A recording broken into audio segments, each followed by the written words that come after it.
Assalomu alaykum. Barchamizga ma'lumki, oxirgi paytlarda avtobus bilan bog'liq har xil nutqash voqealarni eshitmaganlar bo'lmasa kerak. Rossiyada ishlayotgan hamyurtlarimizni ham tushunish mumkin. O'zga yurtda ishlab, to'plagan pulini ayab, pullarni iqtisod qilib, ortilgan pullarga esa oilasiga turli xil shirinliklar va har xil sovg'alar olib borsam deydi. Samolyotlarda emas, balki narxi arzonroq yo'l transport vositalarini tanlashadi. Xohlaymizmi yo'qmi, hozirgi kunlarda ham Rossiyada ishlayotgan hamyurtlarimiz o'z moddiy holatlaridan kelib chiqib, yo'l transportlarini ma'qul ko'rishmoqda.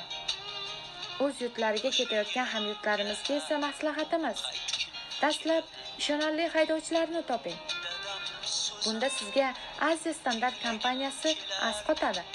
Sababi esa bu kompaniyada ko'p yillik malakaga ega haydovchilar va a'lo darajadagi transport holati sizni o'z manzilingizga bexatar va sog'-omon yetib olishingizga o'z kafolatini beradi.